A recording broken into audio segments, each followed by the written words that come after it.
अमित शहांच्या वक्तव्याविरोधात महाविकास आघाडीचा एल्गार। नागपूरमध्ये संविधान चौकानंतर विधान भवनाच्या पायऱ्यांवरही आंदोलन, तर संसद भवन परिसरात राहुल गांधी आणि प्रियंका गांधींच्या नेतृत्वात निषेध।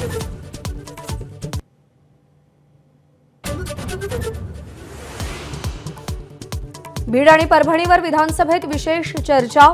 आरोपी वाल्मिक कराडला तातडीने अटक करा, प्रकरणाची न्यायालयीन चौकशी करा। आमदार संदीप क्षीरसागर यांची मागणी। विद्यमान न्यायमूर्तींकडून चौकशी करा, सुनील प्रभूंची मागणी।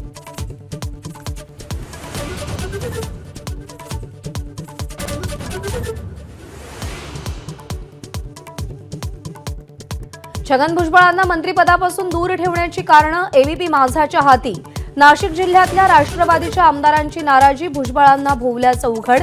अजित पवारांकडे तक्रारी झाल्या होत्या। विशेष जनसुरक्षा विधेयक विधानसभेत सादर। शहरी नक्षलवादाचा वाढता प्रभाव थोपवण्यासाठी खास तरतुदी। नक्षलवाद विरोधी कायदा असताना नवा कायदा कशासाठी?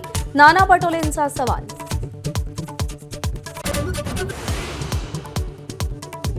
वंचित बहुजन आघाडीचं आज मुंबईमध्ये गृहमंत्री अमित शहांविरोधात आंदोलन। प्रकाश आंबेडकर उपस्थित राहणार। दुपारी 2 वाजता निषेध मोर्चा। मुंबईमध्ये स्पीड बोटच्या धडकेनं प्रवासी बोट उलटून 13 जणांचा मृत्यू, 10 प्रवासी आणि 3 नौदलाच्या कर्मचाऱ्यांचा समावेश। स्पीड बोट चालकासह इतर जबाबदार व्यक्तींवर गुन्हा दाखल। मुंबई बोट दुर्घटनेबद्दल पंतप्रधान आणि राष्ट्रपतींकडून शोक व्यक्त। मृतांच्या नातेवाईकांना राज्य सरकारकडून 5 तर केंद्राकडून 2 लाखांची मदत। जखमींनाही आर्थिक मदत।